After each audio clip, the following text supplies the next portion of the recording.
Good morning everyone. I hope सब लोग ठीक होंगे। बहुत कम दिन का वक्त बचा है बिहार एसआई मेंस के लिए। तो जैसा मैं कमेंट में देख रहा था अपने चैनल पे, बहुत लोग का डिमांड था कि सर है ना, जो भी संभावित टॉपिक है आने वाला एग्ज़ाम में उसको आप पूरा कर देंगे।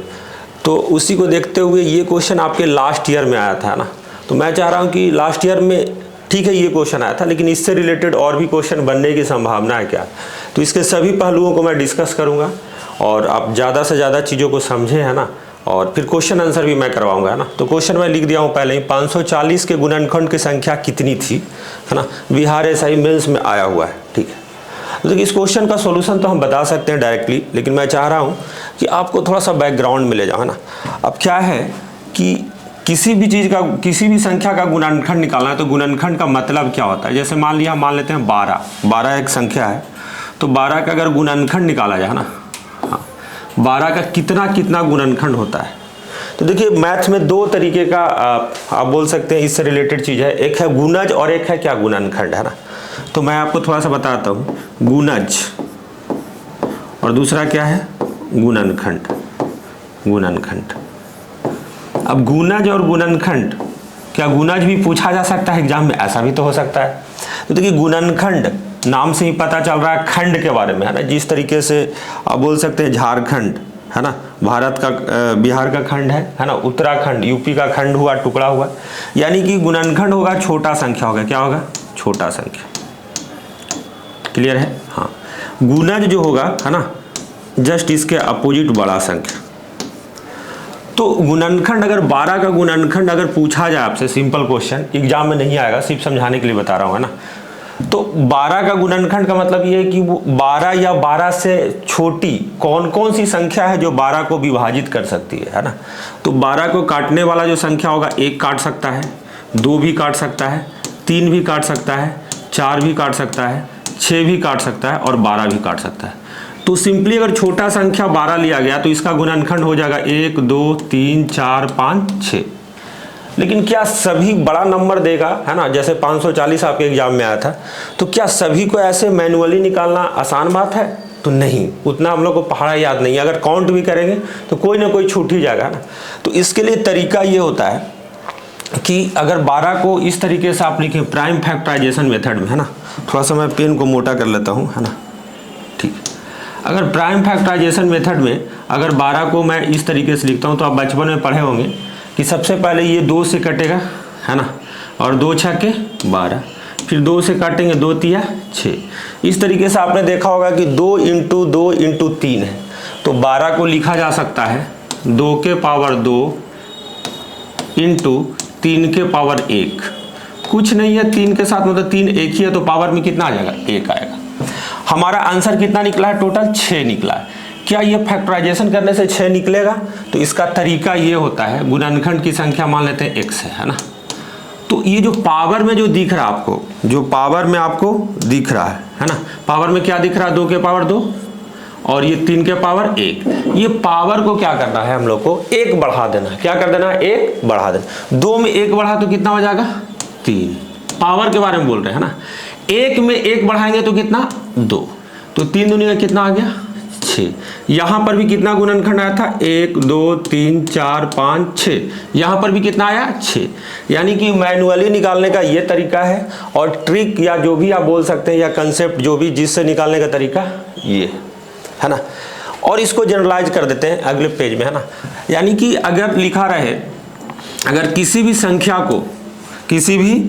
को अगर हम इस तरीके से लिखें, a⁴x into b⁴y into c⁴z and et cetera, बहुत बड़ा हो सकता है, जहां a b c अभाज्य संख्या हो। क्या हो, अभाज्य संख्या। अभाज्य संख्या के बारे में आपको पता होगा कि वैसी संख्याएं जो 1 से कटे और स्वयं से कटे, या दूसरी भाषा में वैसी संख्याएं जिसका केवल 2 गुणनखंड हो। केवल क्या हो, 2 गुणनखंड, मतलब 2 नंबर से कटने वाला, है ना। जहां ABC क्या है, प्राइम नंबर। तो यहां गुणनखंड की संख्या जो निकालना होगा, गुणनखंड की संख्या, तो गुणनखंड की संख्या बराबर क्या हो जाएगा, जैसा आपको मैंने बताया था, पावर x है, y है और क्या है, z है। तो क्या हो जाएगा x plus 1 into y plus 1 into z plus क्या 1। तो इसी कंसेप्ट पे क्वेश्चन आया था, है ना। इसके अंदर में और भी डिटेल में कहानी है, लेकिन उतना कहानी से हम लोग को मतलब नहीं है, एग्जाम में यही तरीका लगाना। देखिए रेलवे में एक बार क्वेश्चन पूछा गया था डायरेक्टली, रेलवे में ग्रुप डी एनटीपीसी दोनों पूछा गया। क्वेश्चन क्या था कि अगर 4 के पावर 3 हो इंटू 5 के पावर 2 हो इंटू 7 के पावर 2 हो तो गुणनखंड की संख्या को नंबर ऑफ फैक्टर NF लिख देते हैं ना, क्योंकि फैक्टर का इंग्लिश क्या होता है, फैक्टर का हिंदी होता है क्या गुणनखंड, गुणनखंड का इंग्लिश क्या होता है फैक्टर। तो अगर आपसे गुणनखंड की संख्या पूछ लिया जाए तो क्या करेंगे, तो आप ध्यान दीजिएगा, है ना। आपके भी एग्जाम में ये सब बातें पूछा जा सकता है। पावर कितना हुआ 3, पावर कितना है 2, पावर कितना है 2, तो 3 में 1 जोड़ेंगे तो कितना हो जाएगा 4 गुना 2 में 1 जोड़ेंगे तो कितना हो जाएगा 3 और 2 में 1 जोड़ेंगे तो कितना 3, 4 तिया 12 तिया 24, एक ऑप्शन में रहेगा जो बिल्कुल क्या है गलत, बिल्कुल क्या है गलत। अब बोलेंगे क्यों सर, हम बोलेंगे भाई साहब आपको हमने ये बताया है, ध्यान से समझिएगा चीज़ों को, हमने आपको ये बताया है कि ABC एक अभाज्य संख्या होना चाहिए। अभाज्य संख्या मतलब फर्दर उसको आप किसी नंबर से काट नहीं सके, है ना। तो क्या 4 के पावर जो 3 आपने लिखा है, तो क्या ये 4 अभाज्य संख्या है, तो ये नहीं है। तो ये 4 अभाज्य संख्या नहीं है, तो हम लोग इसको अभाज्य के रूप में ब्रेक करेंगे।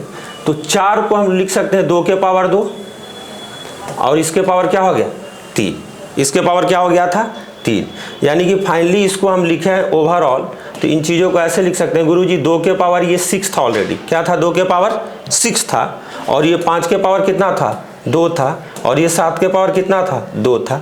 तो गुणनखंड की संख्या नंबर ऑफ फैक्टर जो होगा, है ना, नंबर ऑफ फैक्टर जो एग्जाम में पूछा जा सकता है वो 6 1 7 इंटू 2 1 3 इंटू 2 1 3, तो 7 या 21 तिया 63 फैक्टर होगा। कितना फैक्टर होगा 63 फैक्टर। तो इन बातों को ध्यान देंगे, बेसिक बातों को मैंने डिस्कस कर दिया है। अब आ जाते हैं जो आपके मेंस में जो क्वेश्चन एग्जाम में आया। तो किसी भी तरीके के एग्जाम में अगर गुणनखंड की संख्या पूछेगा तो आप इस फॉर्मेट में, अगर ये डायरेक्टली दे दिया तो कोई दिक्कत नहीं, तब तो चीज़ें आसान है ना। लेकिन जो आपके एग्जाम में जो क्वेश्चन आया उस क्वेश्चन पे आते हैं जो मैंने लिखा है ऑलरेडी, है ना, कि 540 के कितने गुणनखंडों की संख्या कितनी होगी। तो देखिए हम ये मान के चल रहे हैं, है ना, कि आप केवल बिहार दरोगा का तैयारी कर रहे हैं, आपका मैथ्स वीक है ना। SSC वगैरह का तैयारी करते हैं, CGL वगैरह का, तो उसमें और भी मैं कहानी बनाता। लेकिन फिलहाल में दरोगा जैसा ही बात करेंगे कि आपके दिमाग में चिपक जाए चीज़ें, है ना, आपका 2 नंबर फिक्स हो जाए इस टॉपिक से। हाँ तो देखिए 540 को अगर आप गुणनखंड निकालें, है ना, तो हम बच्चा की तरह बता रहे हैं, इसको डायरेक्टली शॉर्टकट भी लिखने का तरीका है, लेकिन मैं ऐसे बता रहा हूँ आपको। एग्जाम में ऐसे करना है गुरुजी, ये 2 से कटेगा क्योंकि सुनना है, तो 2 और 5 से कटता है, तो 27 दूनी 54 270, है ना।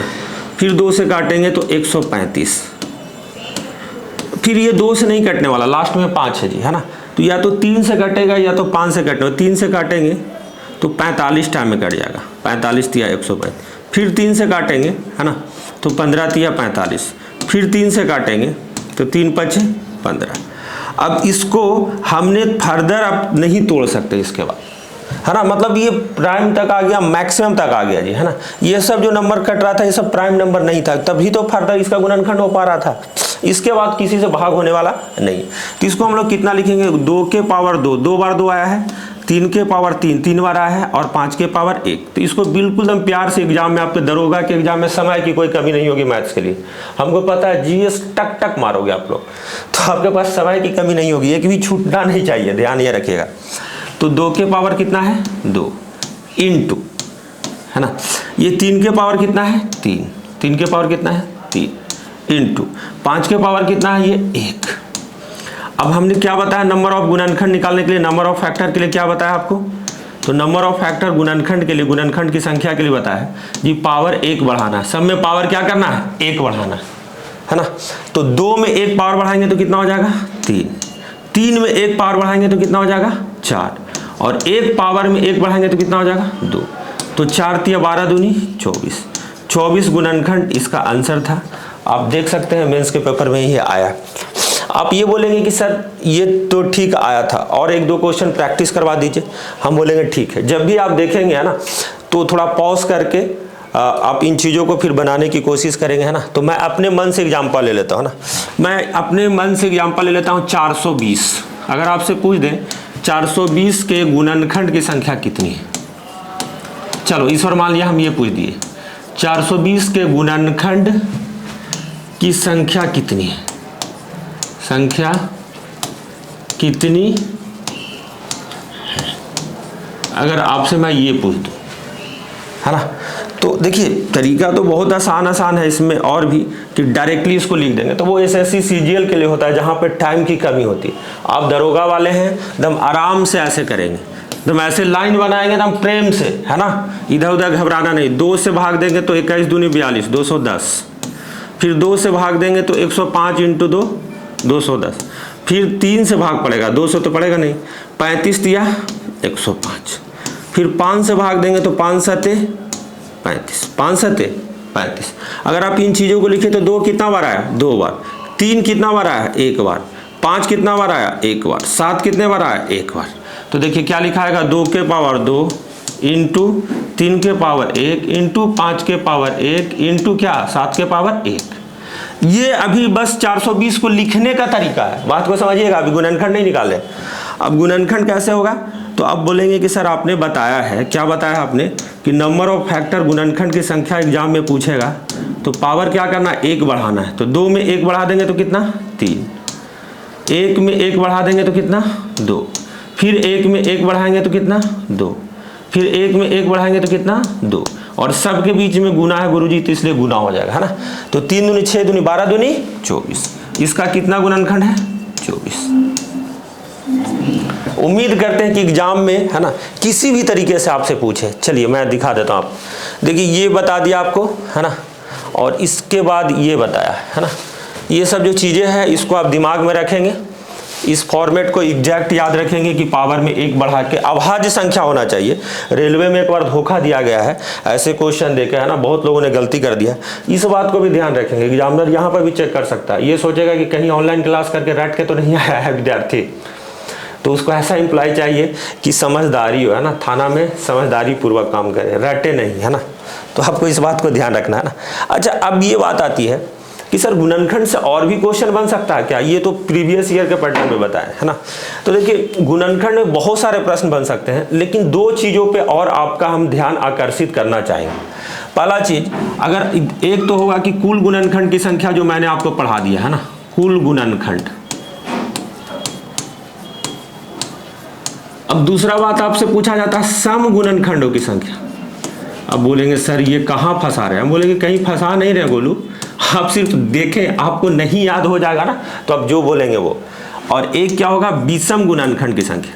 मैं ये चाह रहा हूं कि यहीं तक आपका बताऊं। ऐसे अभाज्य गुणनखंड भी होता है, अभाज्य गुणनखंडों की संख्या, लेकिन ज्यादा चर्चा नहीं करेंगे। अद्वितीय अभाज्य गुणनखंड, देखो नॉलेज तो अज्ञात है, लेकिन कितना आपके लिए जरूरी है उसी पे मैं बात करता हूँ। अद्वितीय अभाज्य गुणनखंड, है ना। तो मैं और भी है, जैसे वर्ग गुणनखंड, घन गुणनखंड, है ना, बहुत सारा चीज़ है, गुणनखंडों का योगफल वगैरह, लेकिन मैं चाह रहा हूँ कि ज़्यादा दिमाग ना भटकाऊँ, इतना में ही आपको मैं बताता हूँ, है ना। जैसे 12 एक आप संख्या लिए थे, 12 का गुणनखंड कौन कौन लिखे थे आप, 1 2 3 4 6 और 12। ये कौन कौन गुणनखंड होगा उसका एग्जैक्ट, मतलब कौन कौन गुणनखंड वो एग्जैक्ट नंबर है, गुणनखंडों की संख्या हो जाएगा, इसके कितने काउंट करने पे वो होगा। तो एग्जाम में ये नहीं पूछा जाएगा आपसे, चिंता ना करें। अगर आपसे इसमें हम बोले कि सम गुणनखंड कितना है, अगर आपसे आप पूछे तो सम गुणनखंड कौन कौन सा है, 2 सम संख्या है, 4 सम संख्या है, 6 सम संख्या है और 12 सम संख्या है कि नहीं। तो यानी कि टोटल आपको सम गुणनखंड कितना दिख रहा है, 4 दिख रहा है। कितना दिख रहा है, 4। 1 3 विषम गुणनखंड 2 ही है कि नहीं, विषम गुणनखंड कितना है, 2। कुल गुणनखंड आप कितना निकाले थे, निकाले क्या, इसमें कितना टोटल 6, इसमें कितना है 6। भाई साहब ये तो मैन्युअली आप निकाल लिए सम गुणनखंड और विषम गुणनखंड, ये तो मैन्युअली आप निकाल लिए कि नहीं। क्या जो एग्जाम में दिया गया था क्वेश्चन 540 जो दिया गया है ना, मैं स्क्रीन पे लाने की कोशिश कर रहा ना, हाँ 540।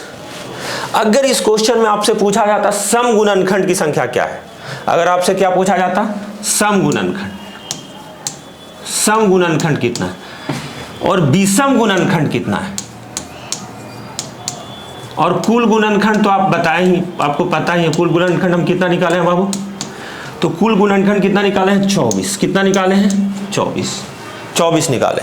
अगर सम और विषम पूछ दिया जाता तो आपके साथ स्थिति खराब हो सकती है, तो हम बोलेंगे कि आपको घबराना नहीं है। देखो तरीका बहुत सारा है, लेकिन ऐसा बताएंगे ना कि जीवन में कभी नहीं भूलोगे, है ना। दरोगा बनने के बाद भी थाना में किसी को पढ़ा सकते हो जी हाँ। तो देखो सबसे पहले हम विषम गुणनखंड निकालेंगे। क्या निकालेंगे? विषम गुणनखंड। विषम गुणनखंड में सम का कोई काम नहीं है, सम का कोई काम नहीं है ना, सम का कोई काम है ही नहीं।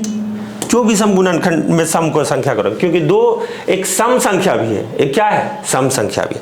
3 और 5 अभाज्य संख्या होने के साथ साथ विषम संख्या भी है। ये अभाज्य संख्या होने के साथ सम संख्या था, तो सम वाला का हटा दिए। ये बचपन से पढ़ते आ रहे हो कि 2 से जो विभाजित हो जाए संख्या वो सम संख्या होती है। भाई साहब इसको हटा दिए, तो इसको जब हटा देंगे तो बचा क्या 3 के पावर 3 और 5 के पावर 1। प्रोसेस वही रहेगा, पावर 1 जोड़ के गुना करना है ना। ये केवल आपको पिक्चर से बाहर हो गया। तो कितना 3 में 1 जोड़े तो कितना हो जाएगा 4, 1 में 1 जोड़े तो कितना हो गया 2, तो 4 दूनी का 8। तो कितना विषम गुणनखंड हो गया 8। विषम गुणनखंड कितना हो गया 8। टोटल 24 गुणनखंड है। तो जब भी संख्या होगी तो या तो सम में होगी या तो विषम में होगी, इसके अलावा और तीसरा में नहीं होगी, है ना। अगर सम में होगी तो उसमें अभाज्य भी आ जाएगा, विषम में भी अभाज्य आ जाएगा। तो इसके अलावा दोनों कोई नहीं हो सकता, इन दोनों का जोड़ ही टोटल हो सकता है। तो 8 है विषम और 24 है कुल, तो ये सम कितना हो जाएगा 24 - 8 कितना 16।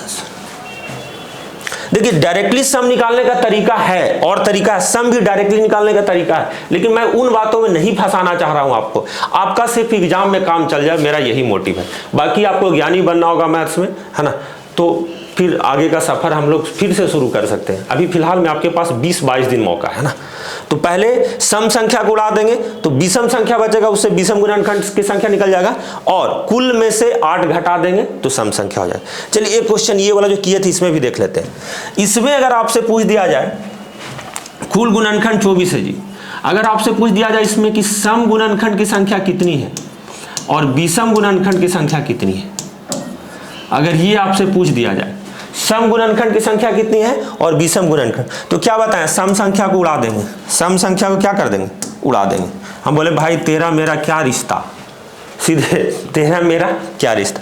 अब देखो जी तीनों जो विषम संख्या तीनों पे पावर कितना 1-1, तो 1-1 बढ़ा देंगे तो 1-1 कितना हो गया बाबू 2, तो 2 इंटू फिर 1 जोड़ेंगे इसमें तो कितना 2 इंटू कितना 2, 2 दूनी 4, 4 दूनी 8। विषम गुणनखंड कितना हो गया 8, और 24 में से 8 घटा देंगे तो सम कितना हो गया 16। खत्म, फिनिश। और भी क्वेश्चन अगर प्रैक्टिस अगर आपको करना होगा ऐसे में, हमें नहीं लग रहा और प्रैक्टिस की जरूरत है आपको, तो आप कमेंट कर दीजिएगा, मैं प्रैक्टिस करवा दूंगा। फिलहाल वीडियो ज़्यादा बड़ा नहीं करता हूँ। जय हिंद, जय भारत। नेक्स्ट टॉपिक तुरंत ही बनाऊंगा।